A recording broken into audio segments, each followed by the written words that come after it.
जय जय नवल किशोर, जय गोपी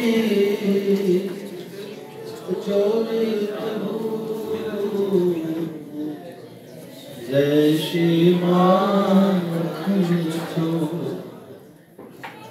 भक्त भक्ति भगवंत गुरु चतुर्नाम बपुए,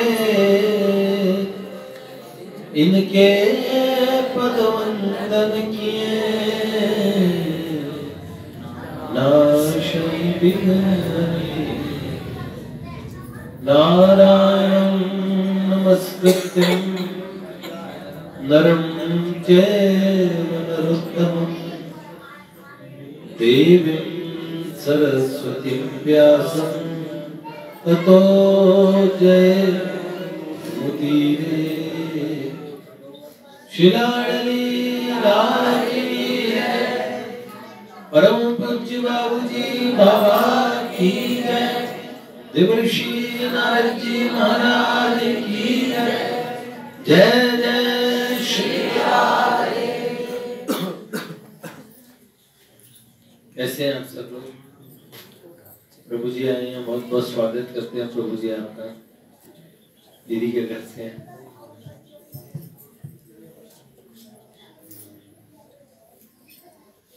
पूज्य भाई जी का चरित्र चल रहा है। गिरधारी लाल, कल हम कहाँ थे? कहाँ पे चैतन्य प्रभु? बात तो चल रही थी, पैसे ऐसे दे देते हैं, पैसे दे देते हैं चतुर्भुज दास जी।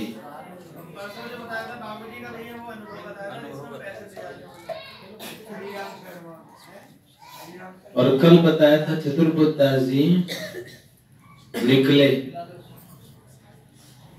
अपने गुरुदेव के साथ में जतिपुरा को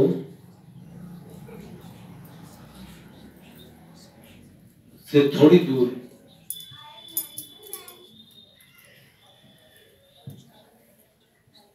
शायद बिलछू कुंड या अप्सरा कुंड तक पहुंचे होंगे।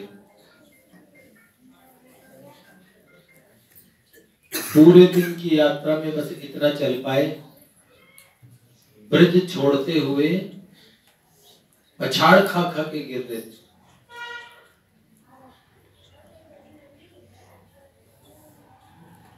एक तरफ गोसाई जी की आज्ञा नहीं टाल सकते थे, अपने गुरुदेव की, और दूसरी तरफ ब्रज का बिछोह स्वीकार्य नहीं था।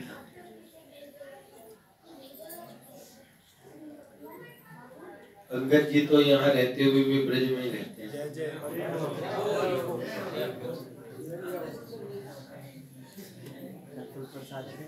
क्या कहते हैं?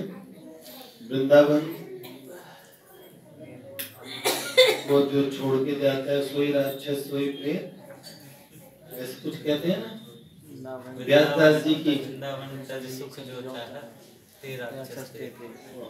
वृंदावन तज सुख जे चाहत ते राक्षस ते प्रेत। कर मन वृंदावन सुखी, व्यासदास जी की रचना है। रसिकों की तो रचनाएं इनसे सुनो।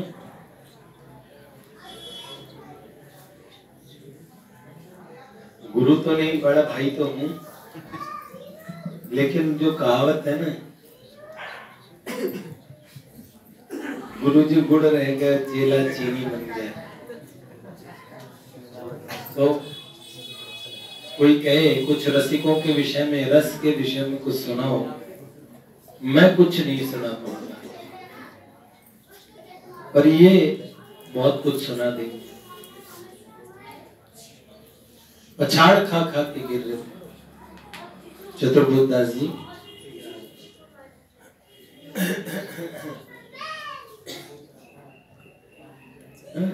गोवर्धन वासी सांवरे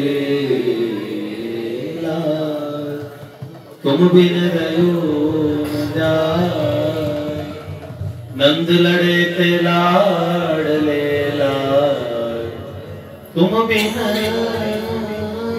रहो न जाए, गोवर्धन वासी सावगे।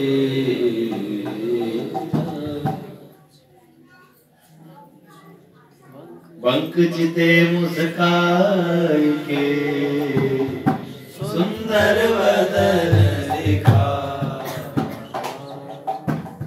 लोचन तरफे मीन जो, जुग भरी घड़ी विहार, जुग भरी घड़ी सप्तक सुर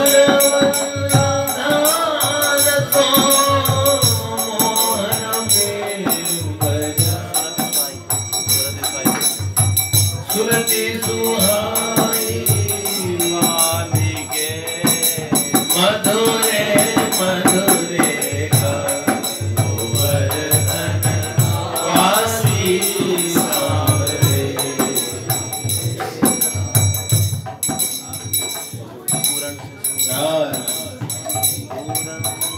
दृष्टि पड़े जिस दिन तुम पे नजर पड़ी, तब ते रुचे रजनी नींद ना आई, बिसरे हो जन पान वासी सावरे।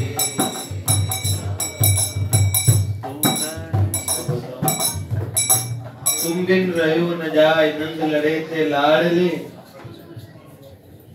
और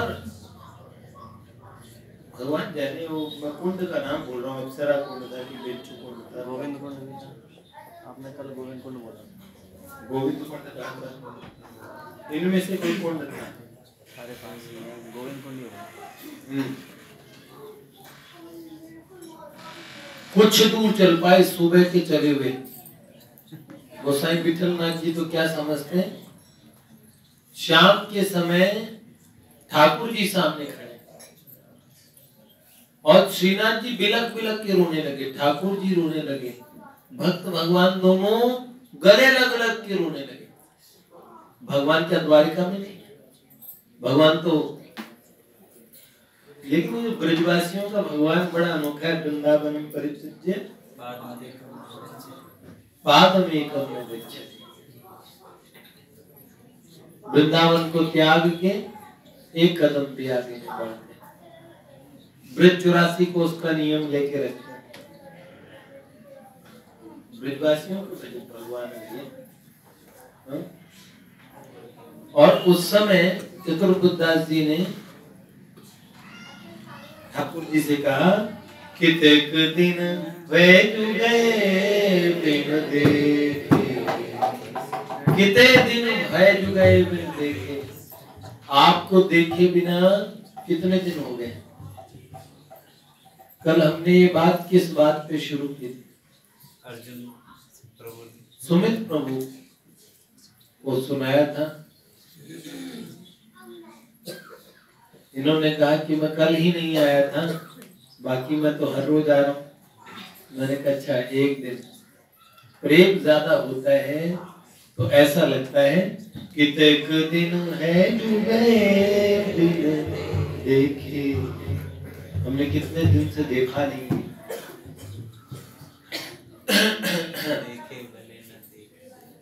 वाह, ये तो यहाँ तक की बात थी, कल तक की। अब सुनिए आज तक। प्रभु जी आए। प्रभु जी कहते मैं परेशान हूँ आज तक से। सारे दिन वहीं रहते हैं। मुंबई के वास के दरमियान भाई जी की जो भगवत कृपा की अनुभूतियां थी उसकी चर्चा कर रहे थे। हमने आपको 2-3 घटनाएं सुनाई।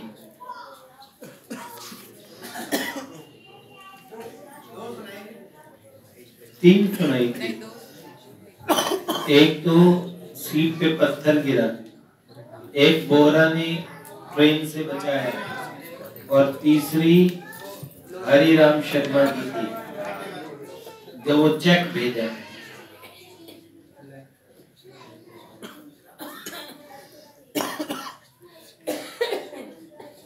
एक घटना भाई जी ने लिखा, जब लिख रहे उस समय घटना बता रहे, लगभग 45 साल पहले की बात है, और अब मैं कहूंगा लगभग 100 वर्ष पहले की बात है। भाई जी के जीवन की घटनाएं भाई जी ने खुद लिखा है। वो कहने लगे 45 वर्ष पहले की घटना बता रहे हैं। उस समय मैं मुंबई में व्यापार करता था, 1919 के आसपास की बात है। अब कौन सा चल रहा है?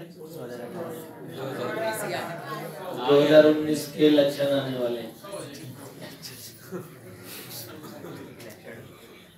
तो आप समझ लो 100वां वर्ष। तो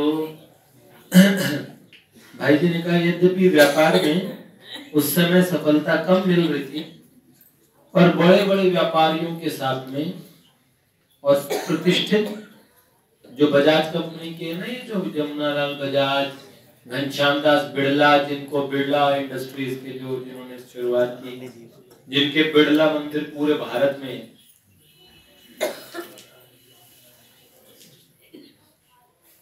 इन सब का भाई जी से बड़ा प्रेम था। रामकृष्ण डालमिया जी, तो समाज के सुप्रतिष्ठित पुरुषों के मन में मेरे प्रति बहुत श्रद्धा, प्रेम तथा आदर का भाव था। मेरी बात का बहुत बड़ा विश्वास था सभी लोगों के हृदय में। भाई जी कह रहे, मेरे एक परिचित मित्र सज्जन थे और एक फर्म के मैनेजर थे। वो अपना सट्टे का काम भी करते थे, बड़े पैमाने पर सट्टा भी करते थे, लोग जानते भी थे, परंतु उनकी ईमानदारी में भी, ये सट्टे के चक्कर में कभी मत पड़ना, पहले बता रहा हूं। शेयर मार्केट में मैं काम कर चुका हूं, 20 वर्ष होने वाले हैं, भुक्तभोगी हूं।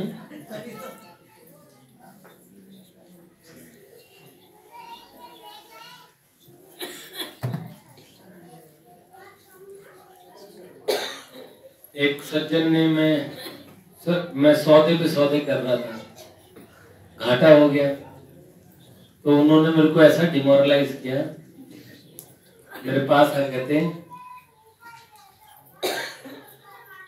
he who tries to recover will lose more। जैसे कहा, मुझे लगा ये भगवान, ये तो मुझे शाप दे के जा रहे हैं, लेकिन मेरे को लगा मन की बात मानने से तो और ज्यादा घाटा नहीं होता।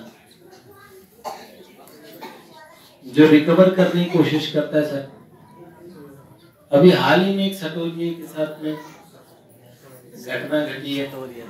हाँ, सट्टा स्पेकुलेशन से बोलते हैं, सट्टा सट्टा होता है, वो तय नहीं आपको निश्चित कमाई देगा। तो भाई जी ने कहा वो सट्टे का काम करते थे और लोग जानते भी थे, परंतु उनकी ईमानदारी में भी लोगों का विश्वास था। बड़े ईमानदार थे, मैनेजर थे एक फर्म के। एक बार उनको बहुत घाटा लगा, भुगतान की और व्यवस्था तो हो गई, पर लगभग 60,000 रुपए कमी पड़ गई थी। किसी फर्म में मैनेजर थे, वो ईमानदार भी थे, सट्टे में घाटा हुआ, सारा घाटा चुका दिया, पर 60,000 रुपए कमी पड़ गई थी। वो जिस फर्म में काम करते थे, जिस फर्म के मैनेजर थे, उनके मालिक, उनको पता था कि सट्टे का काम कर रहा है मेरा मैनेजर, परंतु उनका विश्वास था कि ये ऐसा काम कभी नहीं करेंगे जिससे इज्जत में कोई बाधा आवे। मालिक को भी विश्वास था कि मेरा मैनेजर अच्छा आदमी है, सट्टा करता है, लेकिन कोई इज्जत जाए ऐसा काम नहीं करे। यह नियम कर रखा था कि फर्म में से अपने नाम लिखकर व्यापार के लिए एक पैसा भी कभी नहीं उठाएंगे। फर्म में से कोई पैसा ले नहीं सकता व्यापार में लगाने के लिए। अच्छा, ये बात भी प्रसिद्ध थी कि ये वो लाखों रुपए कमा चुके थे, पर इधर कई दिनों से उनको घाटा लग रहा था, इसलिए उनकी पूंजी समाप्त हो गई। सट्टेबाज लोग, भाई जी लिख रहे हैं, प्रायः घाटा भरने के लिए दूना चौगुना काम करते हैं। यद्यपि यह कमजोरी है, मेरे इन मित्र में कमजोरी नहीं थी, इससे ये घाटा दिखते ही सौदा काट देते थे। परंतु होनहार की बात, इधर इनको उल्टी सलाह मिलती रही, घाटे में सौदे खड़े करते रहे, बढ़ते रहे, इनकी पूंजी समाप्त हो गई और इस समय 60,000 रुपए के लिए भुगतान अटकने की संभावना हो गई। ये घबराए। असली हालात ये किसी को न बतलाना चाहते थे, न बतलाने में लाभ था। मुझे भी ये कम ही बताते थे, पर कभी कभार बता देते थे। यद्यपि मेरे पास उस समय पैसे नहीं थे, पर काम अटकने पर कभी कभी मैं इनका काम निकाल देता था। पर इन दिनों में बाहर गया हुआ था, इनको जब कोई रास्ता नहीं दिखाई दिया, तब इन्होंने दुस्साहस करके मेरे नाम लिखवाकर 60,000 रुपए अपनी फर्म से लेकर अपना भुगतान कर दिया। लो, ये मैनेजर साहब ने क्या किया, फर्म से पैसे ले लिए, भाई जी के नाम से निकलवा के। क्यों? क्योंकि फर्म के मालिक ने बोला कि अगर भाई जी कभी पैसे के लिए बोल दे तो लाख रुपए भी वो सोचना मत, इनके बिना पूछे इनको पैसे दे देना। अब ये मैनेजर थे, भाई जी बाहर गए थे, इन्होंने भाई जी के नाम से पैसे निकलवाए और 60,000 रुपए का पेमेंट कर दिया। यद्यपि ईमानदार आदमी थे, पर ईमानदार आदमी भी कभी कभार मुसीबत पड़ने पे अपनी ईमानदारी को ताक पे रख देता है। अब देखो, व्यवहार की बात बताता हूँ, भाई जी का व्यवहार कैसा था। हम तो किसी आदमी को देख के 1 मिनट में उसका हमारी नजरों से उतर जाता है, पर भाई जी के जीवन में असंख्य घटनाएं, उन्होंने नजरों से कभी किसी को उतारे नहीं, इसलिए भगवान की नजरों से उतरे नहीं।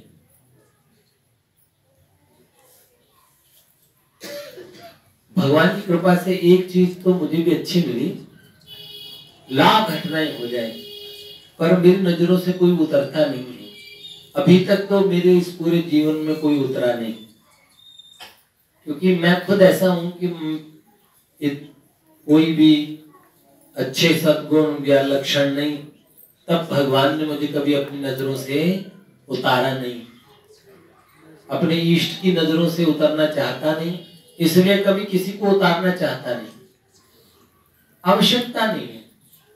संसार में हम कसौटी करने वाले, नापने वाले हम हैं नहीं। हम तो बहुत छोटी छोटी बात पे किसी को नापते हैं, आकलन करते हैं, लेकिन भगवान कैसे हैं? इस मार्ग पे आके देखो, हमारा बाहर वालों से हमारा कनेक्शन नहीं है, पर इस मार्ग पे आके कम से कम हमें दूसरों को जज नहीं करना चाहिए। आवश्यकता पड़ने पे जज करना चाहिए। उस किसी में बहुत ज्यादा कोई अवगुण है तो उससे सावधानी बरतना, ये ठीक है, सावधानी बरतें। अगर आप कोई संस्था में है, नारदी निकुंज परिवार में है, परिवार के हित के लिए, लेकिन बार बार अपने मन को चेक करें कि हमारे मन में किसी के प्रति कोई अवधारणा तो नहीं बनी क्या, कोई हम ऐसा तो नहीं करेगा जिससे हम भगवान की नजर में, भगवान हमें ऐसे कहते नहीं यार ये ठीक नहीं कर रहे, क्योंकि अपनी नजर में सब ठीक होता है। ये बात चेक करो कि हम भगवान की नजर में ठीक हैं कि नहीं।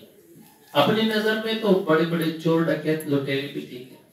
अब भाई जी के नाम पे पैसे निकाल लिए इन्होंने, थे मित्र, कहने को ये दगाबाजी है, ये धोखा है। लेकिन अब आगे सुनिए, भाई जी के व्यवहार बता रहा हूँ, पूरे जीवन में घटनाएं सुनते रहेंगे ना, भाई जी को भगवान क्यों मिले उसका कारण बता रहा हूँ। ऐसे थे वो। तो फर्म से लेकर अपना भुगतान कर दिया। इस फर्म से मेरा लेन देन का संबंध नहीं था इस फर्म से, पर मुझ पर श्रद्धा विश्वास होने के नाते फर्म के मालिक ने कह रखा था मुझे कभी भी आवश्यकता होने पर बिना पूछे लाख रुपए तक भी मुझे दे सकते हैं। इसी का इन्होंने लाभ उठाया, इनका भुगतान हो गया।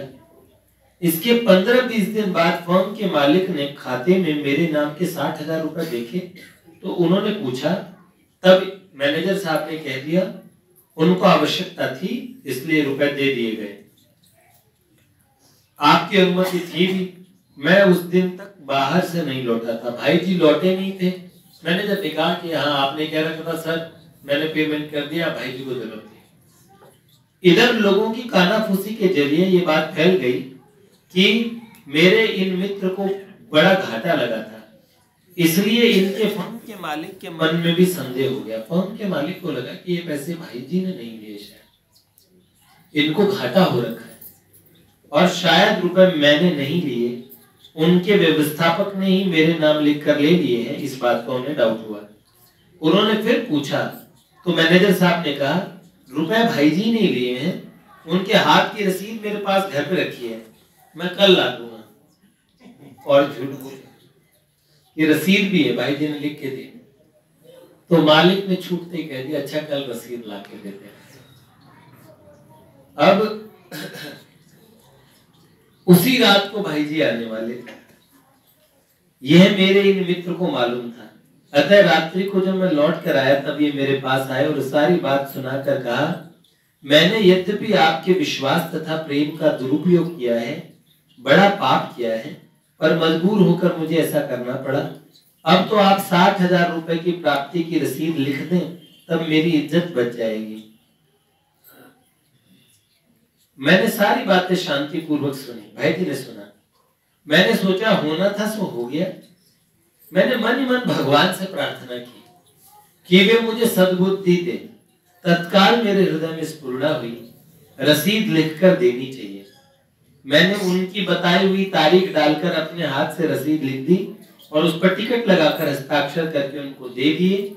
साथ ही उनके कथनानुसार फर्म के मालिक के नाम एक पत्र भी लिख दिया भाई जी ने कि मैंने आपके मैनेजर से उस दिन 60,000 रुपए मंगवाए थे, 5-7 दिनों के लिए आवश्यकता थी, मुझे उसी दिन बाहर जाना था, इसलिए मैं आपसे बात नहीं कर सका। रसीद उन्होंने दे दी थी, पर अब एक अनुरोध है, बड़े संकोच के साथ लिख रहा हूँ। मुझे एक बड़ी अड़चन आ गई है, इसलिए मैं 6 महीने बाद रुपए लौटा सकूंगा। आशा है आप इसे स्वीकार करें। भाई जी ने लिख दिया कि मैं 6 महीने बाद लौटा पाऊंगा, अभी मेरे पास पैसे नहीं है, हालांकि मैंने 5-7 दिन के लिए लिए थे। ये लिख दिया था कि 6 महीने बाद तक ये पैसों का जुगाड़ कर दें और दे पाए। पत्र उन्हें दे दिया। शाम को ही मेरे पास फर्म के मालिक महोदय का फोन आया। फर्म के मालिक ने फोन कर दिया। उन्होंने कहा भाई जी आप इतना संकोच क्यों करते हैं, आपके रुपए ही मेरे घर पे पड़े थे, सुरक्षित थे, जब सुविधा हो आप भिजवा दीजिएगा। मैंने स्वयं मिलकर आपसे इसलिए बात नहीं की कि कहीं आपको संकोच न हो, आपको आवश्यकता हो तो और रुपए भिजवा दूंगा। ऐसे कह के मालिक ने भी कहा। भाई जी कहने लगे मैं उनकी बात सुन के दंग रह गया। मैंने किस काम के लोग रुपए मंगाए ये पूछा तक नहीं, वरन और देने को तैयार हो गए। आज से 100 साल पहले 60,000 रुपए बहुत हुआ करते थे भैया, एक पैसा चलता था। तो ऐसे मानो तो देवता ही है। मैंने पत्र इसलिए लिखा था कि वे रुपयों का तकादा न करें। मेरे इन मित्र ने कहा था 6 महीने में मैं कहीं व्यवस्था कर सकूंगा।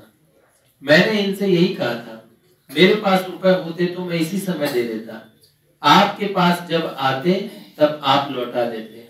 भाई जी ने कहा मैंने कहा कि अगर मेरे पास होते ना भैया तो मैं तुम्हारे पैसे अभी लौटा देता। मैनेजर साहब को कहा भाई जी ने, लेकिन उसमें भाई जी के पास थे नहीं, इसलिए पत्र लिख रहा हूं। इनको बड़ा संकोच हो रहा था कि इनके कारण मुझको मिथ्या झूठी रसीद बनानी पड़ी। अब भाई जी ने झूठ बोला, ये असत्य था, पर यह असत्य किसी की प्रतिष्ठा बचाने के लिए था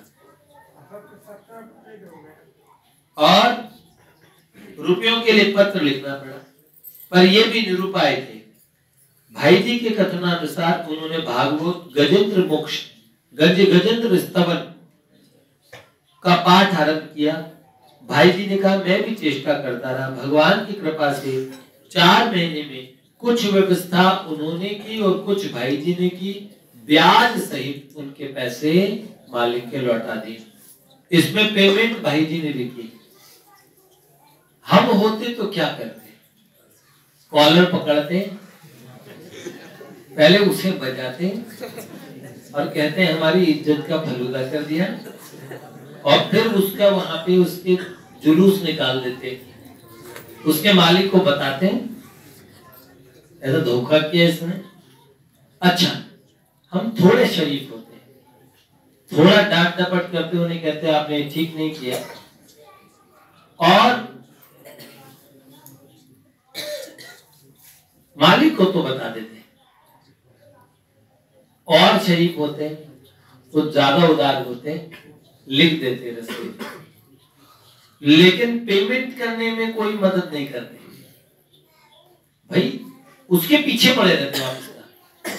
मैंने 6 महीना टाइम दिया है पेमेंट करवाना, लेकिन उसकी सहायता तब तक करना जब तक वो उस मुसीबत से निकल न जाए जिसने आपको धोखा दिया हो। रहीम जी का एक दोहा है, रहीमन आप ठगाइए और न ठगिए कोई, आप ठगे सुख उपजे और ठगे दुख होए। अपने आप को ठगा भी दिया। कई लोग कहते हैं ना मेरा बड़ा ठग लिया, घाटा किया। भगवान के भक्त को कोई ठग ही नहीं पाता।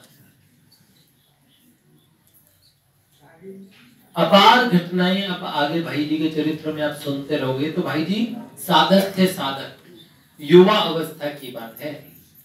उस समय ऐसी बुद्धि थी। बाद में तो जब भगवान मिल जाने पे तो कैसे बन गए, सो तो बात अलग है।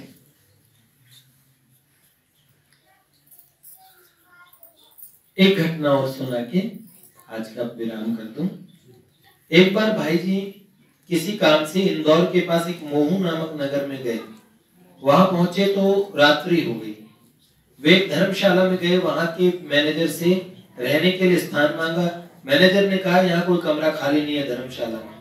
भाई जी ने पुनः कहा मुझे केवल रात्रि विश्राम करना है, रात्रि में कोई छोटा सा स्थान भी दे दो तो काम चल जाएगा।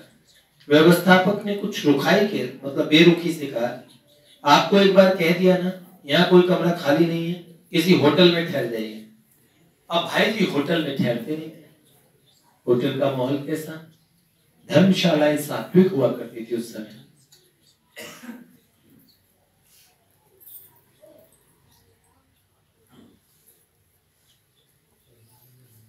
होटल में ठहरने का कोई प्रश्न ही नहीं था। अतः वे चुपचाप बाहर आ गए। सोचने लगे काफी देर हो गई है, पर शेष रात्रि को गुजारने के लिए कहीं विश्राम तो करना ही था। अब रात में कहां विश्राम करें, अनजान शहर और किसी को जानते हैं नहीं, धर्मशालाएं और सब अब होटल में जाना नहीं। उनकी दृष्टि धर्मशाला के पास के एक स्थान पे गई। वहां जाकर देखा घोड़ों का अस्तबल था। एक किनारे घोड़े बांधने का स्थान था, पर दूसरा किनारा खाली था। भाई जी ने सोचा यहीं रात्रि विश्राम किया जाए। उन्होंने हाथ से स्थान को साफ किया। दिन भर के थके थे, बिस्तर खोला, बिना खाए पिए सो गए। थकान के कारण सोते ही नींद भी आ गई। उधर उस धर्मशाला का मालिक भगवान का बड़ा आस्तिक था और धर्मपरायण था। मतलब बहुत बड़ा भक्त तो नहीं, पर आस्तिक था, भगवान को मानता था और धर्मपरायण व्यक्ति था। उसी रात्रि में उसे स्वप्न हुआ। स्वप्न में भगवान उसे कह रहे हैं तुम्हारे धर्मशाला के पास जो घोड़ों का अस्तबल है उसमें मेरा भक्त भूखा सो रहा है, तुम जाकर उसके खाने पीने और ठहरने सोने की समुचित व्यवस्था करो, तुम्हारा परम कल्याण होगा। लोग ये सपना आया। आस्तिक आदमी, जैसे कोई हमें कह दे जाओ वहां पे इस मकान नंबर के बाहर कोई आदमी सो रहा है, जाके उसको भोजन कराओ, भगवान ने बोला है। आप उठ के जाएंगे और वहां कोई व्यक्ति मिल जाए तो आप तो गदगद हो जाएंगे, भगवान ने आपको इस काम के लिए चुना।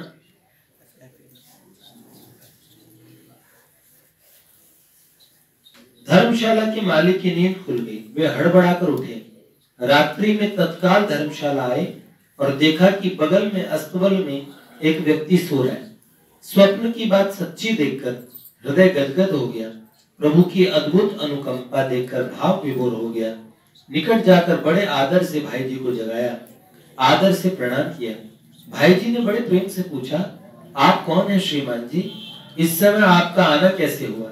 मेरे लायक कोई बात हो तो कहिए। ये देखिए कितनी विनम्रता है, बोलने की भी विनम्रता। बाबूजी को प्रेम मूर्ति क्यों कहते हैं? ये देखो है, मेरे लायक कोई बात हो तो कहिए। उनके मुख से भाव विभोर अवस्था में शब्द ही नहीं निकल रहे थे, नेत्र सजल हो रहे थे। उसी अवस्था में भाई जी के चरणों में उन्होंने अपना मस्तक रख दिया। भाई जी उसकी पीठ हाथ से सहलाते हुए कहा, कहिए क्या बात है? कुछ रुककर उन्होंने कहा, आपकी कृपा से आज मुझे भगवान ने अपना लिया है और अपने भक्त की सेवा सौंपी है। फिर स्वप्न की सारी घटनाएं सुनाई। अपने बिस्तर अपने हाथ से समेट लिया, उसने बिस्तर अपने हाथ से समेट लिया और भाई जी को अपने साथ चलने की प्रार्थना की। भाई जी को उनका आतिथ्य स्वीकार करना पड़ा। अपने घर लाकर भाई जी को उन्होंने भोजन करवाया और अपने घर पे ही शयन की व्यवस्था की। दोनों के हृदय प्रभु की अनुकंपा से आप्यायित थे। भगवान भाई जी की पदों में ये बात सुनने को मिलती है ना, देते हैं भगवान सदा ही सहज मुझे निज दिव्य प्रकाश, करते हैं नित्य मंगल मेरा है ये मेरा दृढ़ विश्वास। नए नए पथ से आकर करते घोर की पद से करते नित संकट मेरा, भर देते प्रकाश से प्राण। देते हैं भगवान सदा ही सहज मुझे निज दिव्य प्रकाश। जय जय